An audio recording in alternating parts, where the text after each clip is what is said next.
మొట్టమొదటిగా ఈ 2026 సంవత్సరంలో దేవుడు నీ నుండి, నా నుండి, మన నుండి కోరుకుంటున్న మొట్టమొదటి పిల్లరా మరి మాట ఏంటంటే స్థిర హృదయం కలిగి.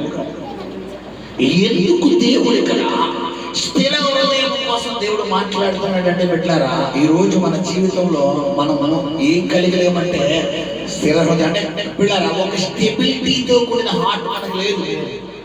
ఎలాంటి మనస్తత్వం మనం కలిగి ఉన్నామంటే చంచలమైన మనస్తత్వం, అంటే దేవుడి మీద ఆడుకునే మనస్తత్వం కాకుండా అవసరం ఉంటే, టైం ఉంటే, అవకాశం ఉంటే, వీలు ఉంటే మనం ఆధారపడతాం. ఒకవేళ మనకి అవకాశం లేదు, వీలు లేదు, టైం లేదనుకోని బిడ్డలారా, ఇప్పుడు మనుషుల మీద డిపెండ్ అయిపోతాం. కానీ బైబిల్ ఏం చెప్తుందంటే ఈ 2026లో మీ సహోదరి సహోదరుడా కీర్తన 51:10 ద్వారా ప్రభు నీకు ఇస్తున్న మొట్టమొదటి మాట ఏంటంటే స్థిర హృదయం కలిగి ఉండమన్నాడు. హల్లెలూయా. నీ ప్రార్థన యందు స్థిర హృదయం కలిగి మీ సహోదరి సహోదరుడా, నీ ఆత్మీయత నీ వాక్యం యందు, దేవుని వాక్యం యందు స్థిర హృదయం కలిగి, నీ భక్తి యందు స్థిర హృదయం కలిగి ఉండాలి. ఎందుకంటే బైబిల్ మనం ఒకసారి ధ్యానింపచేస్తే పిల్లరా కీర్తనకారుడు దావీదు దేవుని యందు స్థిర హృదయం కలిగి ఉన్నాడు కాబట్టి అతని జీవితంలో ఎన్నో గొప్ప కార్యాలు దేవుడు అతనికి చేశాడు. హల్లెలూయా. అసలు మీరు మిమ్మల్ని అడుగుతారు చెప్పడం పిల్లరా, గొర్రెల కాపరి అన్నవాడు ఎక్కడైనా 2 రాజ్యాలకు రాజు ఉంటాడమ్మా? అది కల్లో అయినా అయ్యే పనా? చెప్పాలి. అసలు గొర్రెల కాపరి ఎక్కడ? రాజుగారు ఎక్కడ? రాజుగారు మన భాషలో ఎవరంటే ప్రధానమంత్రి, అంటే మోడీ గారి స్థానం. ఇప్పుడు గొర్రెల కాపరి అంటే ఇప్పుడు ఫోన్లే ఊళ్ళో పలుకుతుందంటే కాదు కార్పొరేటర్ అయ్యాడో కాదు. ఎందుకు? 1-2 వార్డులకు సంబంధించింది కాబట్టి, ఆ వీధులకు సంబంధించిన ఆ జనాభాకు సంబంధించింది కాబట్టి ఇప్పుడు కొన్ని కార్పొరేటర్ అయ్యాడంటే కాదు, కొన్ని డబ్బు ఉంది అనుకుంటే ఎమ్మెల్యే అయ్యాడంటే ఒక అర్థం. మన భాషలో చెప్పాలంటే ఆ రోజుల్లో ఎమ్మెల్యేలు ఎంపీలు లేరు కాబట్టి ఇప్పుడు సర్పంచ్ అయ్యారంటే గ్రామ పెద్ద అయ్యాడంటే ఒక అర్థం. కానీ డైరెక్ట్ గా దేవుడు ఎక్కడ కూర్చోబెట్టాడు బిడ్డలారా? చెప్పాలి, సింహాసనం మీద. హల్లెలూయా. ఈరోజు గమనించిన బిడ్డలారా, దేవుడు నేను హెచ్చించాలి, దేవుడు నేను ఆశీర్వదించాలి, దేవుడు నేను సరిహద్దులు విశాలపరచాలి అంటే నువ్వు కలిగి ఉండవలసిన మొట్టమొదటి లక్షణం ఏంటంటే ఇప్పుడు సహోదరి సహోదరుడా, ఆయన ఏం కలిగి ఉండాలంట? స్థిర హృదయం, స్టెబిలిటీతో కూడిన హృదయం. అంటే కొంతమంది మైండ్ స్టెబిలిటీ ఉండదు, ఒక దాని మీద ఉండదు. అప్పటికప్పుడే పిల్లరా ప్రార్థన అంటారు, అప్పటికప్పుడే సినిమా అంటారు, అప్పటికప్పుడే సీరియల్ అంటారు, అప్పటికప్పుడే లోకం అంటారు. ఇలాగ ఉంటే నీ జీవితంలో నువ్వు ఏం చూడలేవంటే ఎదుగుదల చూడలేవు. చర్చిలో ఉన్నంత వరకు స్తోత్రాలు, పాటలు, హల్లెలూయా భాష. ఇంటికి వెళ్ళాక పిల్లరా కొత్తగా ఏ సినిమా వచ్చింది, పిల్లరా ఏ పాటలు బాగుంటాయి, ఏ పాటలో దేవుని పాటల అపవాది పాట. గమనించిన బిడ్డలారా, ఈ 2026 తీర్మానం మనం తీసుకున్నాం ఏంటంటే ప్రభువా నీ ఎడల నేను స్థిర హృదయం కలిగి ఉంటే నాకు లోకం వద్దు ప్రభా, ఇక నాకు లోకాశ వద్దు, లోకంతో నాకు ఇక పని లేదు అన్న ఒక నిర్ణయం నువ్వు తీసుకోగలిగితే నీ జీవితంలో 2026లో గతించిన సంవత్సరాల్లో జరగలేని అద్భుతాలు దేవుడి సంవత్సరం దేవుడు జరిపించబోతున్నాడు. శబ్దంగా స్తోత్రం చెల్లిద్దామా? హల్లెలూయా. మొట్టమొదటిగా దేవుడు నీ జీవితంలో చేయగలిగినటువంటి మరి గొప్ప కార్యం. హల్లెలూయా. రెండవదిగా మనం తీసుకున్న బిడ్డలారా, మొదటి దినవృత్తాంతాల గ్రంథము 29వ అధ్యాయము 9వ వచనం చదువుకుందాం. రెండవదిగా నీవు చేయవలసినటువంటి కార్యక్రమం ఏంటి, నువ్వు తీసుకోవలసిన తీర్మానం ఏంటి అంటే మొదటి దినవృత్తాంతాల గ్రంథము 29వ అధ్యాయము 9వ వచనం. వారు పూర్ణ మనస్సుతో యెహోవాకు ఇచ్చి ఉండేది కనుక వారు అలాగే మనఃపూర్వకంగా ఇచ్చినందుకు ఏంటి ఇవ్వడం అంట? పూర్ణ మనస్సు. ఈరోజు నీ మనస్సు పూర్ణంగా దేవుడికి ఇస్తున్నావా?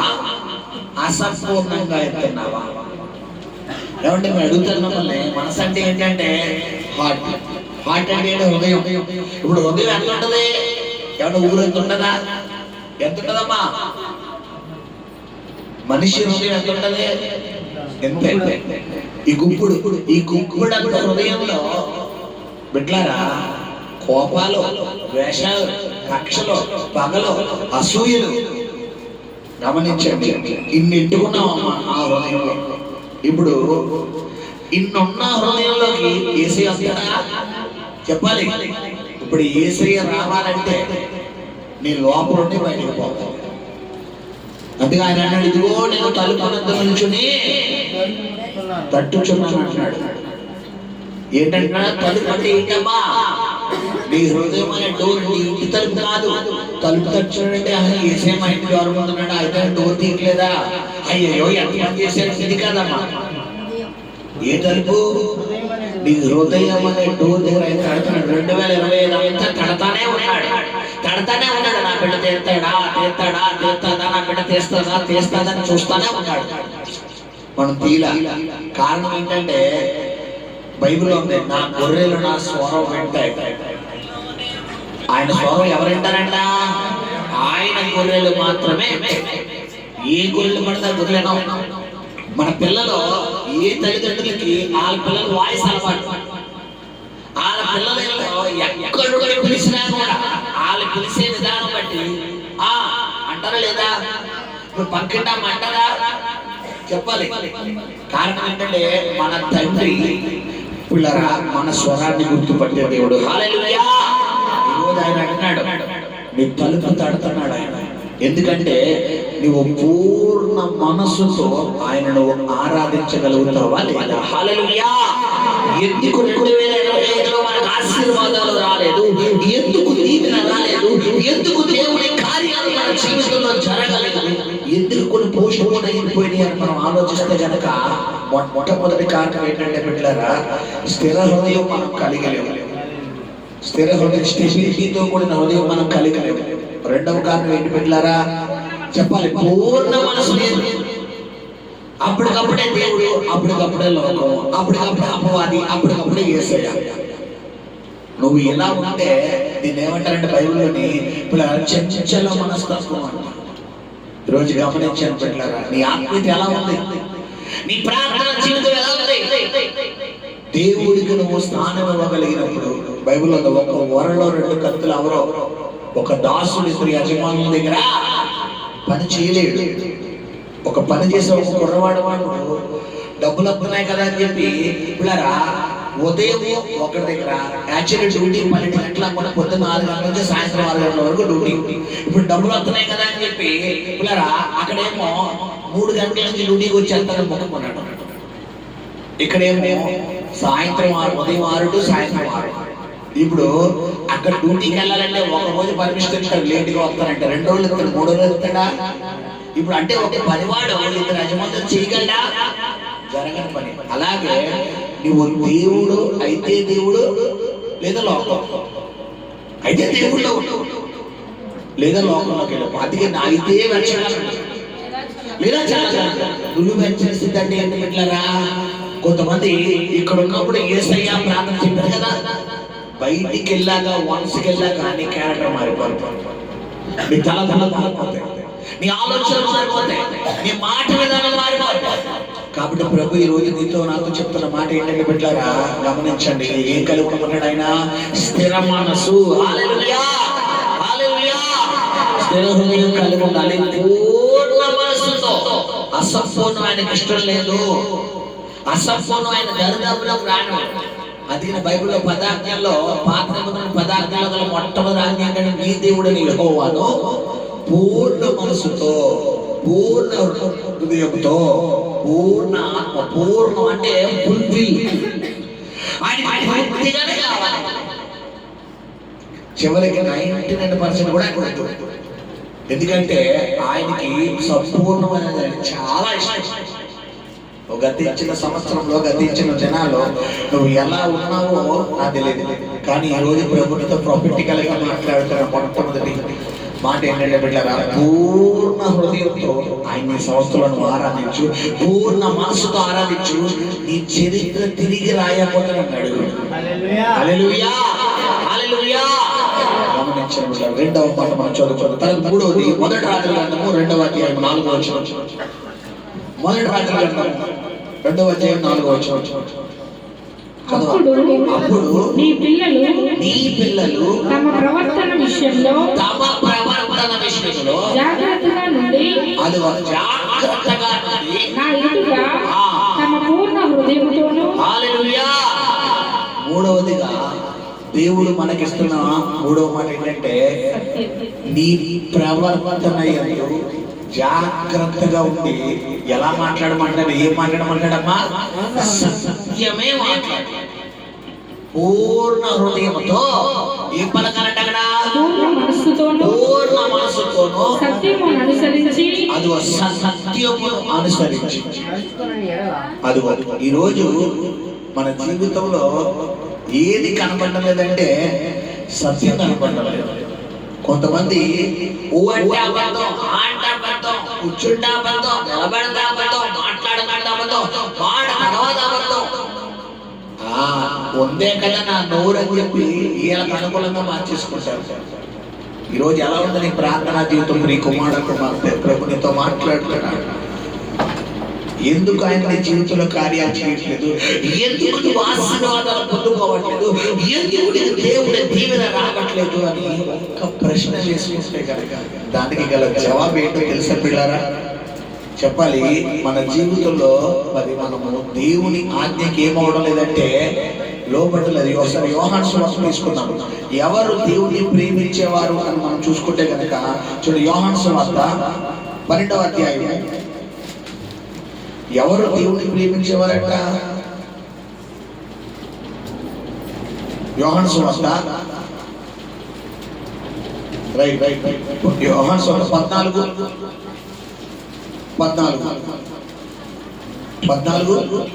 నా నామమున మీరు నన్నేమి అడిగినను నేను చేతును. మీరు నన్ను ప్రేమించిన ఎడల నా ఆజ్ఞలను గైకొందురు. ఈరోజు ఆయన ఆజ్ఞలను గైకొంటేనే ఆయన ప్రేమించిన వాడు. ఇప్పుడు మొదటి యోహాన భక్తుడు ఇంకో మాట రాస్తున్నాడు. చూడు, మొదటి యోహాన పత్రిక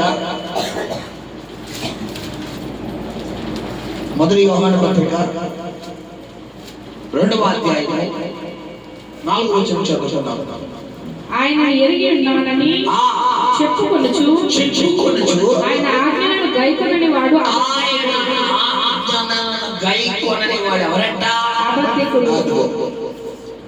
మాకు తెలుసు దేవుడి గురించి, మాకు తెలుసు వాక్యం, మాకు తెలుసు ప్రార్థన. ఓకే, నీకు తెలుసు, నీకు దేవుడు తెలుసు, వాక్యం తెలుసు, ప్రార్థన తెలుసు. మరి ఎందుకు ఆయన ఆజ్ఞ అతిక్రమిస్తున్నావు? ఒకడు నా గురించి తెలుసు అని నా ఆజ్ఞలను గైకొనకపోతే వాడు ఎవరంటమ్మా? అబద్ధికుడు. అబద్ధానికి జనకుడు ఎవరో? ఇప్పుడు నీ తండ్రి ఎవరో? సాతాను. కాబట్టి నీ ఆత్మ నరకానికి వెళ్ళిపోవడానికి నువ్వే చేతులారా ఏం చేస్తున్నావంటే ఇన్విటేషన్ ఇస్తున్నావు. గమనించండి, ఈ నూతన సంవత్సరంలో మనం ఒక తీర్మానం తీసుకోవాలి. ఏంటంటే ప్రభువా, 2025 అంతా అబద్ధం ఆడుతూనే ఉన్నావు. నీ భర్తతో అబద్ధం ఆడావు, నీ భార్యతో అబద్ధం ఆడావు, నీ బిడ్డలతో అబద్ధం ఆడావు, నీ తల్లిదండ్రులతో అబద్ధం ఆడావు, నీ తోబుట్టులతో అబద్ధం ఆడావు. నువ్వు కష్టపడి దగ్గర అబద్ధం ఆడావు. నువ్వు అంటే అబద్ధం, అంటే అబద్ధం, కూర్చుంటే అబద్ధం, నిలబడతా అబద్ధం, మాట అంటే అబద్ధం, మాట తర్వాత అబద్ధం. కొంతమంది ఉంటే కలిగిలో అంత అబద్ధాల పుట్ట, క్షేమల పుట్టలాగా అబద్ధాలు పుట్ట. మళ్ళా అంతా అనేసి నిలబడను చూసావా, నువ్వు చూసావా? ఏముంటే పది గంటలు కొంతమంది నోరు. ఇక్కడ గమనించండి బిడ్డలారా, ప్రభు మనతో మాట్లాడుతున్న మాట ఏంటంటే నువ్వు పూర్ణ మనసుతో ఆయన ఆరాధించాలి, స్థిర హృదయం కలిగి ఆయన ఆరాధించాలంటే. మూడోది సత్యమైన వద్దు. పాస్టర్ నష్టం పర్వాలేదు ఆయన చూసుకుంటాడు, పాస్టర్ తిడతాడు పర్వాలేదు ఆయన చూసుకుంటాడు, కొడతారంటే కొట్టించుకో ఆయన చూసుకుంటాడు. కానీ ఏమాడద్దమ్మా, అబద్ధం ఆడద్దు. నేను అంటాను, ఆయన ఆజ్ఞలను ఎవరైతే గైకొంటారో వారే సత్యం అనుసరించేవారు. ఇక్కడ అన్నాడు, ఒకడు నా ప్రేమించుచున్నాడని చెప్పుకొనొచ్చు, నా ఆజ్ఞలను గైకొనాలంట. ఇక్కడ మొదటి యోహాను భక్తుడు 1:5 అక్కడ ఏం చెప్తున్నారు, 2:4లోని మరియు మనము ఆయన ఆజ్ఞలను గైకొంటే ఎడలా ఏంటమ్మా, దీని వలనే ఆయన మనము ఎరిగి ఉన్నామని. అది ఇప్పుడు దేవుడు నీకు తెలుసు అంటే నోటితో చెప్తే కుదరదు, తెలుసా మీకు? ఇప్పుడు పేదలకు నేను సాయం చేస్తానంటే సరిపోతుందా? సాయం చేసి చూపించాలా? క్రియలేని విశ్వాసము. నాకు తెలుసు మాస్టర్ గారు ప్రేమించాలని. ఓకే, ప్రేమిస్తున్నావా? నిన్ను వలే నీ పొరుగు వాడిని ప్రేమించమన్నావు అన్నదే దేవుని ఆజ్ఞ. నువ్వు నిన్ను ప్రేమించుకున్నట్టు ఇతరులు ప్రేమిస్తున్నావా? ప్రశ్న. ఆయన ఆజ్ఞ ఏంటి? నిన్ను వలే నీ పొరుగు వాడిని ప్రేమించాలి. ఇప్పుడు నేనున్నాను, సూట్ వేసుకున్నాను. నేను ఒక్కడనే క్రిస్మస్ సూట్ వేసుకున్నానా? ఇక్కడ చాలా మంది బట్టలు ఇచ్చానా? చెప్పాలి. మాస్టర్ గారు డబ్బులు ఉన్నాయి కాబట్టి సూట్ వేసుకున్నాను. అమ్మ నాకు సూట్ వేసుకున్నాను, నేను వేసుకోకముందు మీ అందరికి ముందు బట్టలు ఇచ్చానా లేదా?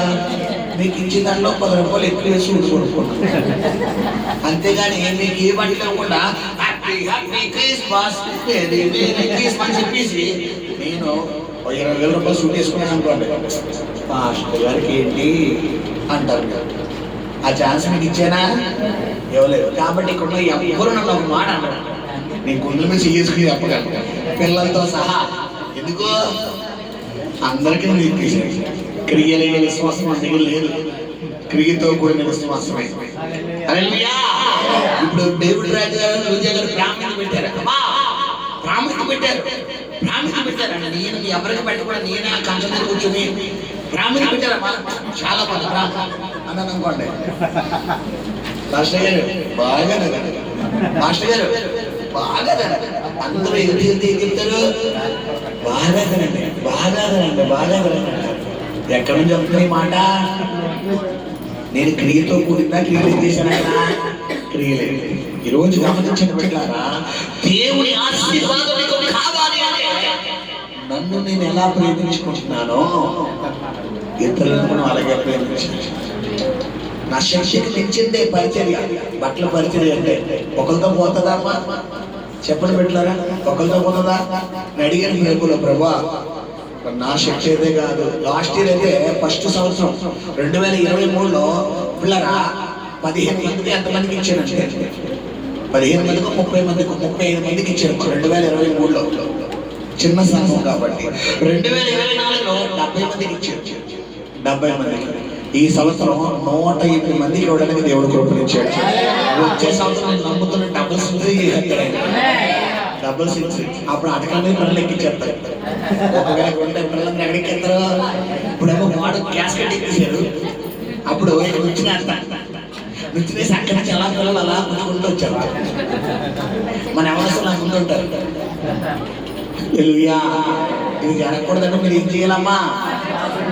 బాబోయ్ పాస్టర్ గారు అది ఎక్కించేస్తారని అర్జెంట్గా ఎందుకు వెళ్ళి ప్రాంతంలో కూర్చోవాలరా బాబు అని నువ్వేం చేయాలమ్మా? మాకు మందిరం ఇచ్చే వరకు ఆయన కాలు ఆడుకోవడం. హల్లెలూయా. గమనించండి, ఈరోజు నువ్వు తీసుకోవాల్సిన తీర్మానం ఏంటంటే ఆయన ఆజ్ఞను అనుసరించి. ఆయన ఆజ్ఞ ఏంటంటే నిన్ను వలే ఈ రోజు ఎంత సంతోషంగా ఉండాలనుకుంటున్నావో, ఎంత ఆనందంగా ఉండాలనుకుంటావో, నిన్ను నువ్వు ఎలా ప్రేమించుకోవాలనుకుంటున్నావో. ఇప్పుడు బ్రదర్ ఉన్నారు, పెద్దలు పూజలు, అన్నయ్య అనాలి లేదా మీరు అనాలి. నేను ఇరెస్పాక్ట్ గా మాట్లాడాను అనుకోండి, ఆయన వయసు ఏం చేసినట్టు నేను చెప్పాలి.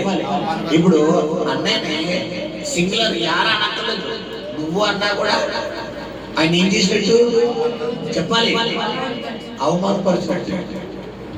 అంటే గమనించిన బిడ్డలారా, నన్ను నేను బ్రదర్ నన్ను మీరు అని నేను అనాలని ఎలా కోరుకుంటున్నానో సేమ్ వాట్ బ్రదర్ పట్ల నేను కూడా ఎలా కలిగి ఉండాలి. ఇక్కడ అది ఇదే నిన్ను వాళ్ళు ప్రేమించవచ్చు. నేను మంచి బట్టలు ధరించాలని ఎలా కోరుకుంటున్నాను, నాకు మంచి ఆహారం కావాలని ఎలా కోరుకుంటున్నాను, మరి నాకు మంచి గౌరవం రావాలని ఎలా కోరుకుంటున్నాను, ఎగ్జాక్ట్ గా నీ పొరుగు వారి ఎడల కూడా నువ్వు అదే కలిగి ఉంటావు. అలా నువ్వు కలిగి ఉన్నప్పుడే దేవుని వాక్యాన్ని నువ్వు అనుసరిస్తున్నట్టు, ఆయన ఆజ్ఞను అనుసరిస్తున్నట్టు, అప్పుడు ఎందరూ ఆయన ఆజ్ఞను గైకొంటారో వారందరూ ఆయనను ప్రేమ. ఒకవేళ ఆయన ఆజ్ఞను గైకొనకుండా ఆయన అంటే బైబిల్ ఏం చెప్తుంది, నువ్వు అబద్ధానికి చెప్పుడు ఎవరు? సాతాను ఇంట్లో ఎలుబడి చేస్తాడు. ఇప్పుడు సాతాను ఇంట్లో ఎలుబడి చేస్తే నీకు ఆ ఉట్టుకో ఆరే అదనమాట. అంటే నీ కుటుంబంలో సమాధానం కోల్పోతావు, నెమ్మది కోల్పోతావు, ఆరోగ్యం కోల్పోతావు, సమృద్ధి కోల్పోతావు. ఇప్పుడు నీ ఇంట్లో దుడ్డులో పెళ్లి తక్కువ అవ్వకూడదు, దుడ్డులో నువ్వు అయిపోకూడదు, సమృద్ధి 2026లో పొంగి ప్రవహించాలి అంటే నీవు చేయవలసిన పనులు ఏంటంటే, మొట్టమొదటిగా ఏం చెప్తాడు పిల్లలు, ఆయన స్థిర హృదయం కలుగుతాడు. స్టెబిలిటీగా ఉంటుంది, పూర్తిగా నిలబడిపో. వద్దు ఇక మనకు లోకం వద్దు వద్దు వద్దు. నేను అంటాను, ఒకటి కావాలంటే ఒకటి వదులుకోవాలి. నీకు దేవుడు దగ్గర నుంచి ఆశీర్వాదాలు కావాలంటే నువ్వు లోకం వదిలే. నువ్వు లోకాన్ని పట్టుకున్న రోజులు దేవుడిని చేయబట్టుకోలేదు. ఎందుకంటే లోకం ఆయన ఏం చేయలేదంట, ఎరగలేదు కాబట్టి ఆయన అంగీకరించలేదు. ఇప్పుడు నువ్వు లోకం చేయబట్టుకున్నావు ఒక ఉదాహరణకు ఆదివారం. ఈ లోకస్తులకి ఆదివారం అంటే పెద్ద పండుగ. ఆ రోజే సినిమాకి వెళ్ళాలి, ఆ రోజే పిక్నిక్ వెళ్ళాలి, ఆ రోజే ఫంక్షన్కి వెళ్ళాలి, ఆ రోజే సంబరానికి వెళ్ళాలి, ఆ రోజే ఇంకోటికి వెళ్ళాలి, ఆ రోజు ఇంటి పని, వంట పని, బట్టల పని, ఆ పని మొత్తం ఆ రోజు పూనకు వచ్చేది. మామూలు పూర్వకం కాదు, ఆదివారం పనులు పూర్వకం వచ్చేది. ప్రేరేపణ మామూలు ప్రేరేపణ కాదు. ఇప్పుడు నువ్వు దేవుడు చేయబట్టుకుంటే ఇవన్నీ పక్కన పెట్టేసి ఆదివారం కొత్తావు. నువ్వు ఒకవేళ లోకస్తులు చేయబట్టుకున్నావు అనుకో, ఆ తొడ ప్రాంతం అంటే ఏదో ఒకటి వెళ్ళాలి, ఏదో పరీక్షలు కూర్చొని వచ్చేది. ఇంటి పని ఎవరు చేస్తాడు? నువ్వు చేస్తావా? అవన్నీ ఎవరు చేస్తారు? ఎవరు చేస్తారు? నువ్వు లోకంలో ఒక అడిగేస్తే నీకు డైలాగ్ వస్తాయి. అలా కాకుండా నువ్వు దేవుళ్ళో స్టెబిలిటీ అయిపోయావనుకో, నాకు ముందు ఎవరు కావాలి? దేవుడు, తర్వాత ఆయన చూసుకుంటాడు. అందుకే బైబుల్ మొదటిగా ఏం వెతకాలంట? ఆయన నీతిని ఆయన రాశాడు. ఈ 2026లో నువ్వు చేయవలసిన మొట్టమొదటి పని ఏంటంటే పిల్లలు, స్థిర హృదయం చాలు. పెద్ద పెద్ద మాటలు ఏం నీకు చెప్తలేదు. ప్రతిరోజు మనం వినే మాటలో ప్రభు మనతో మాట్లాడుతున్నాడు. స్థిర హృదయం కలుగు. రెండోది పూర్ణ మనసు. ఆత్మని వద్దు, ఆలోచన వద్దు, సగం ఆలోచన వద్దు, అవసరం పొందే ఆలోచన అసలు వద్దు. గమనించండి పిల్లలు. మూడోది ఏమన్నాడు? సత్యమే మాట్లాడు, నిజమే మాట్లాడు. నువ్వు నిజం మాట్లాడితేనే దేవుడికి ఇష్టం. ఓపే గుడ్డేస్తారన్న నిజమే మాట్లాడు, అబద్ధం మాట్లాడు. హల్లెలూయా. రెండు మాటలు చూసుకున్నాం. నెహెమ్యా 4:6. నెహెమ్యా 4:6. అయినను పని చేయుటకు జనులకు మనసు కలిగి ఉండెను గనుక మేము గోడను కట్టించుము. చదువునా? అది సగం ఎత్తు కట్టబడి ఉండెను. అది సగము ఎత్తు కట్టబడి ఉండెను. హల్లెలూయా. ఇక్కడ గమనించండి బిడ్డలారా, మనం చదువుకున్నటువంటి ఈ వాక్య భాగంలో బిడ్డలారా, పని నేను చేయడానికి స్థిర మనస్సు అన్నాడు. అంటే ఏ పని? వంట పనా? చెప్పాలి. ఏ పనమ్మా? చెప్పాలి. ఏ పని? ఆత్మీయతను కట్టుకునే పని. అక్కడ ఏం పడిపోయిందంటే పిల్లరా, యెరూషలేము ప్రాకారం ఆ గోడ పడిపోయింది. ఆ గోడ కట్టడానికి నెహెమ్యా యెరూషలేము ప్రాకారాల శత్రువులు కూల్చేశారు, పడిపోయింది. ఆ గోడ పడిపోయిందన్న మాట నెహెమ్యా చెవిలో పడగానే అతను ఏమనుకున్నాడంటే పిల్లరా, స్థిర మనసు కలిగి ఉన్న ఆ పని నేను చెయ్యాలి అనుకున్నాడంట. హల్లెలూయా. ఇక్కడ పిల్లరా, ప్రాకారం అంటే నీ ఆత్మీయతమైన గోడ. ఈ రోజు ప్రభు చెబుతున్న మాట ఏంటంటే, 4వ మాటగా ఈ సంవత్సరంలో నువ్వు ఏం కట్టుకోవాలంటే నీ ఆత్మీయతనే గోడ. అది ఆల్రెడీ ఆయన ఎంత కట్టేశాడంట? సగం పెట్టేసాడు. మిగతా సగం ఎవరు కట్టాలి? మనం కట్టాలి. ఆయన బిల్డర్ చేసి తీసేడు. ఇల్లు పునాది వేయడం కష్టమా, గోడలు కట్టడం కష్టమా? చెప్పాలి. పునాది వేయడం కష్టం. గొయ్యి తవ్వాలి, మట్టి తీయాలి. పిల్లరా, ఈ కార్యక్రమాలన్నీ చేయాలి. మనం గమనించండి. ఈరోజు ప్రభు మనతో మాట్లాడుతున్న మాట ఏంటంటే, 4వదిగా పిల్లరా, పని చేయడానికి స్థిరమైన మనసు ఇస్తాడంట. అంటే నువ్వు ఆ గోడ కట్టుకోవడానికి తగిన మనసు ఎవరిస్తారో ఆయన ఇస్తాడు. ఇప్పుడు గోడ కట్టాలంటే మన మాటలు చెప్పాలంటే సిమెంట్ ఉండాలి, ఇసుక ఉండాలి, కాంక్రీట్ ఉండాలి. పిల్లరా, ఇంకే ఉండాలి, ఇటుక ఉండాలి. తర్వాత ఇవన్నీ ఒండ్రు తయారు చేయడం ఒక మనిషి ఉండాలి.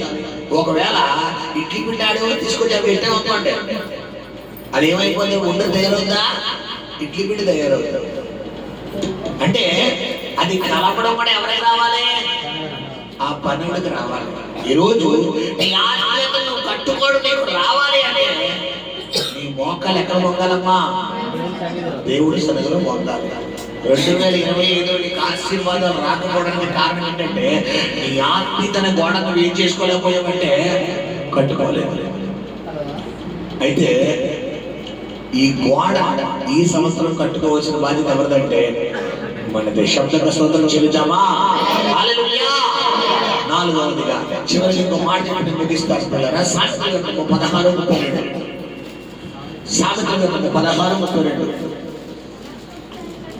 పరాక్రమశాలి కంటే అది ఒక దీర్ఘ శాంతం గలవాడు. అదిగో పరాక్రమశాలి అంటే పిల్లరా అసలు దేని లేదు.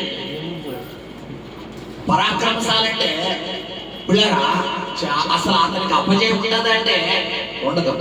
అయితే దేవుడు ఏమన్నాడు? పరాక్రమశాలి కంటే దీర్ఘశాంతం గలవాడు. మనకి ఎందుకు ఆశీర్వాదం రావట్లేదంటే చివరి పాయింట్ చెప్పి నేను ముగిస్తాను. ఏంటో తెలుసా?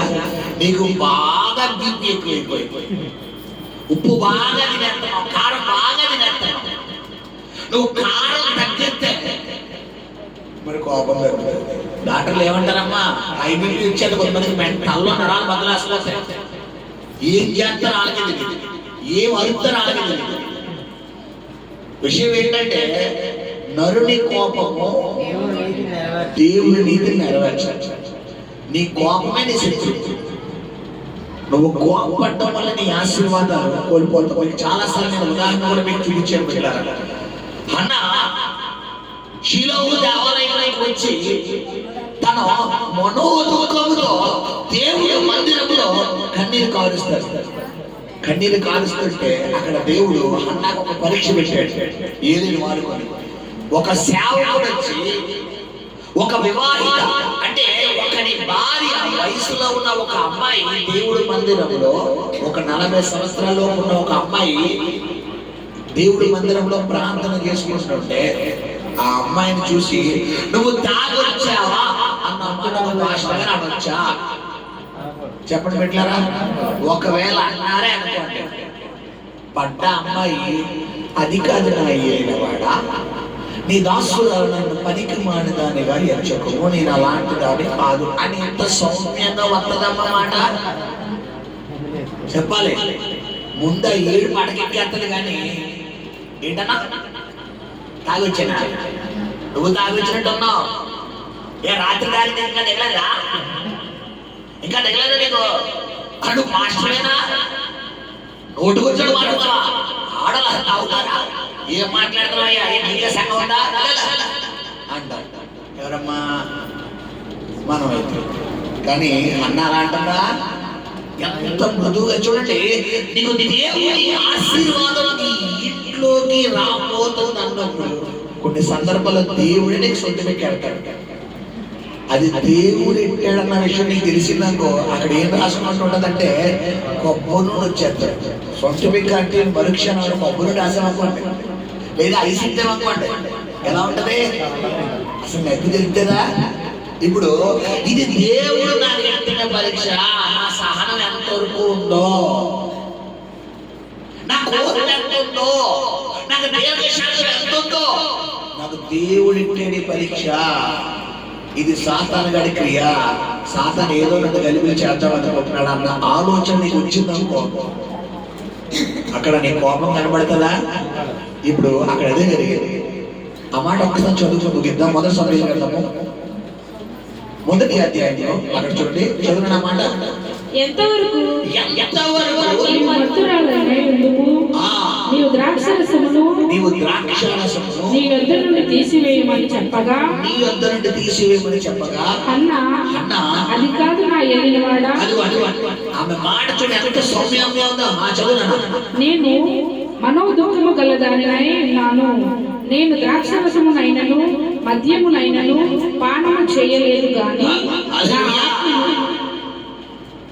ఆత్మను ఏమన్నాడు? అది కాదు నా ఏలినవాడా. ఏమండి ఏలినవాడా అన్న మాటకి అర్థం ఏంటి? నా యజమానుడు, నా మీద అధికారం కలిగినవాడా. ఈరోజు సేవకుడు అంటే నీకు ఏముండాలమ్మా? రెస్పెక్ట్ ఉండాలి. బైబిల్ చెబుతుంది, నన్ను కనపరచువాడు నేను కనపరుస్తాను, నా సేవకుడు నా దూతలు అంటాడు ఆయన. సేవకుడు ఎవరమ్మా చెప్పాలి? ఆయన దూతలు, ఆయన దూత, ఆయన దూతలు అంటే ఆయన పరిచారకులు.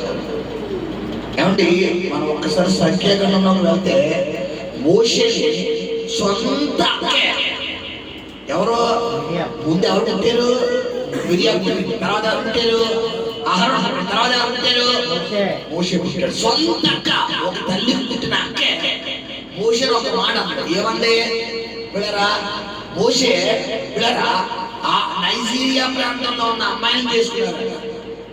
అంటే మన భాష చెప్పాలంటే సౌత్ ఆఫ్రికాలో ఆడపిల్లలు ఉంటారు కదా, నైజీరియా అమ్మాయిలు ఎలా ఉంటారు? అలా నల్లగా కర్రలా ఉంటారు, నల్లగా కర్రలా ఉంటారు. ఆ పిల్లని చేసుకున్నాడు. మోషే ఎలా ఉంటాడు? రెండో అధ్యాయంలో ఉన్నాడు. సుందరుడు, రూపవంతుడు, హైటు పర్సనాలిటీ. మన భాష చెప్పాలంటే ప్రభాస్లో ఉంటాడు. మీకు అందరూ భాష చెప్పాలంటే అది 6 feet హైట్ పర్సనాలిటీ. మన మోషే ఎవరో మన మోషగా అలా ఉంటారు. ఆ అమ్మాయి చూస్తే సౌత్ ఆఫ్రికా నల్లగా ముట్టుకుంటే మసండి పోయేలా ఉంటారంట.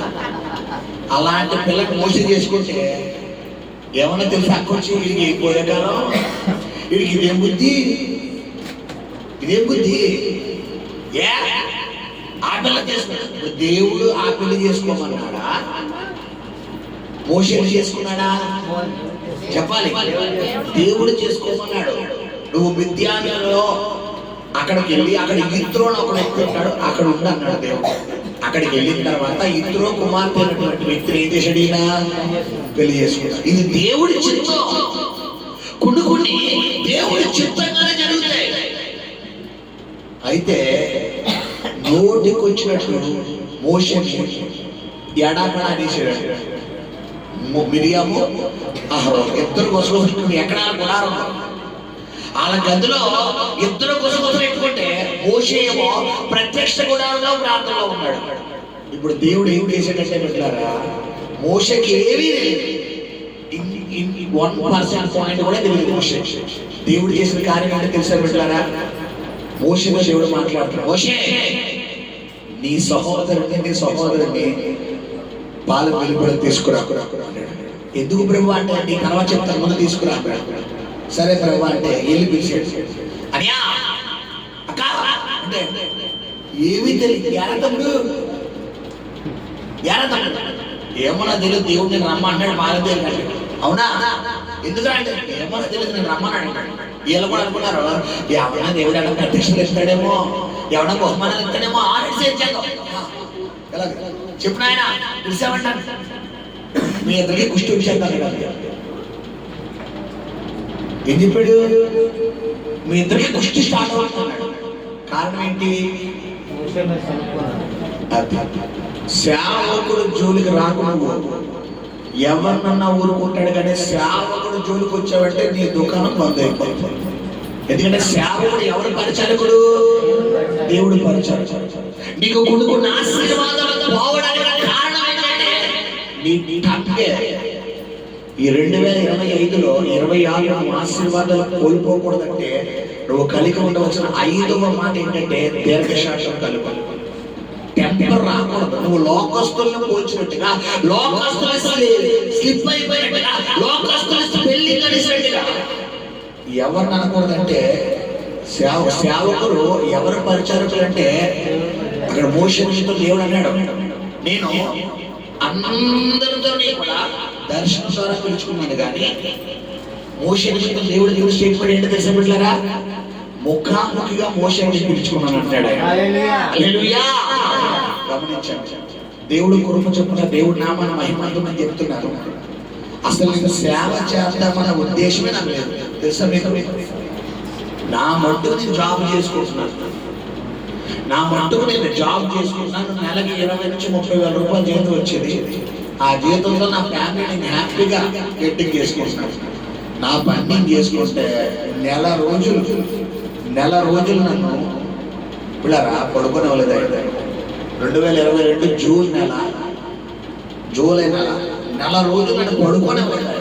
రా సేవ పడుకుంటే ఎలా అంటే నేను వృత్తి చేసే, నేను పని చేసే దగ్గర నా ఉద్యోగం చేసుకుంటే నా కళ్ళ ముందు ఎలా కనబడుతుంటే, కళ్ళు తెలిసి నా పని చేసుకున్నాను, కళ్ళు మూసుకుని చేయండి కదా, కళ్ళు తెలుసుకునే చేస్తే నా కళ్ళ ముందు ఎవరో జనాలు వచ్చినట్టు, నేను ప్రసంగం వస్తున్నట్టు, ఇలాంటి ఎవరు కనబడేవారు కాదు.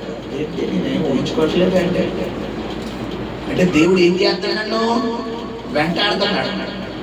పడుకుంటే వితిన్ సెకండ్ నిద్రపట్టేసింది, వెంటనే పరలోక దర్శనాలు వచ్చి ఎక్కడికో ప్రాంతానికి వెళ్ళారంట, ఎక్కడో విడుదల జరిగిందంట, ప్రజలందరూ దేవుడి వైపు తిరుగుతున్నారంట. ప్రాంతంలో కూర్చోవడమే ఆదేశం.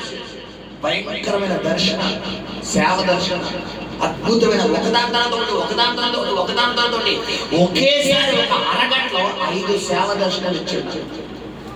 మీ మధ్యన ఈరోజు నిలబడ్డారంటే బిడ్డలారా, నేను రాలా, ఆయన నన్ను వెంటాడి నా సేవ చేయి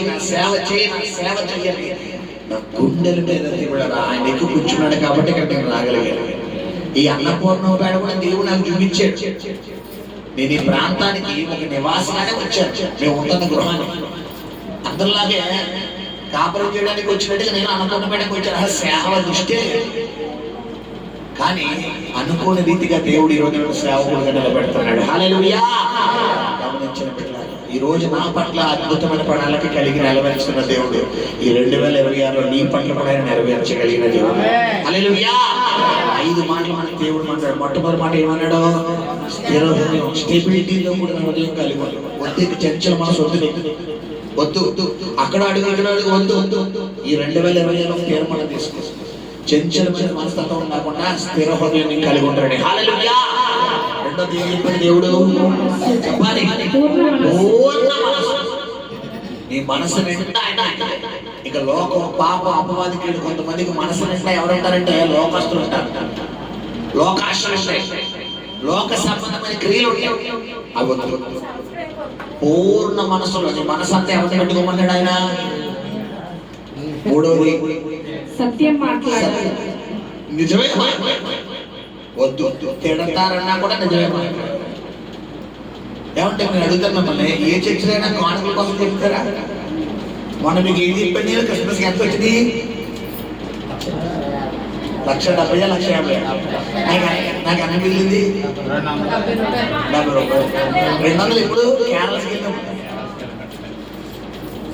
ఎక్కడ కానుకల కోసం చెప్తారమ్మా? నాకేంటి అవసరం చెప్పాలి. మీరు ఇచ్చే ప్రతి రూపాయి దేవుని రాజ్యం కొరకు ఖర్చు పెడతారు. కావాలంటే నా దగ్గర ఉంటే మీకు డైరీ కూడా ఉంటుంది. దీనికి ఎంత ఖర్చు అయితే మీకు ఏమైనా స్క్రీన్ పంపించకుండా పంపిస్తారు. అంత పర్ఫెక్ట్గా ఉండే ఆయన దగ్గర ప్రతి రూపాయి మన దగ్గర లెక్క మొత్తం పెట్టారు. మీ పాస్టర్ గారు ఒకసారి అంటారు, అమ్మా దేవుడి సంగమే దేవుడికి ఖర్చు పెడుతున్నాం కదా ఇంట్లో. లేదు, దేవుడి డబ్బులు దేవుడికే, దేవుడి తర్వాతే మన ఇంట్లో.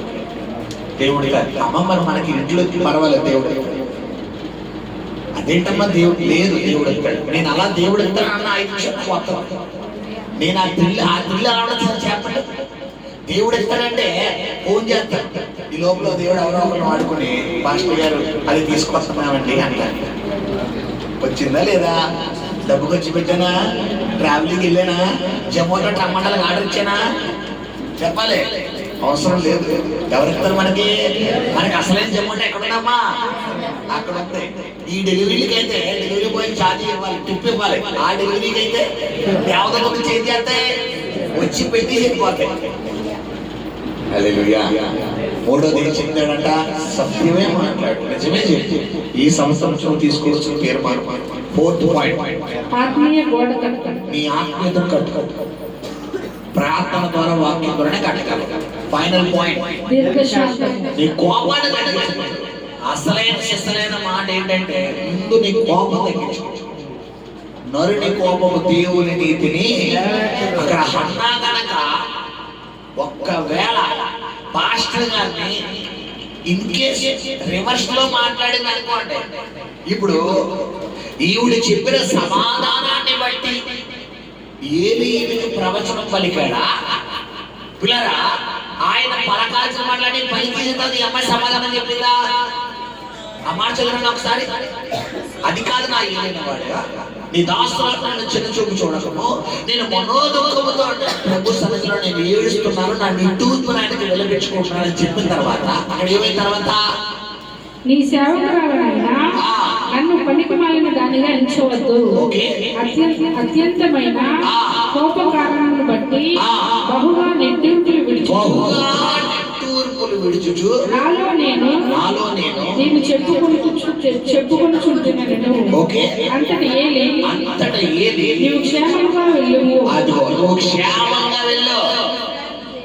చదవాలి. ఇశ్రాయేలు దేవుడితో నీవు చేసి కొనిన మనవిని ఆయన దయచేయును గాక. ఇప్పుడు చెప్పండమ్మా, దేవునికి నువ్వు చేసుకున్న మనవి దేవుడు ఆలకించాడా లేదా? ఆలకించాలి లేదా? ఆలకించాలంటే ఈ రోజు మనం చేయాల్సిన పని ఏంటి?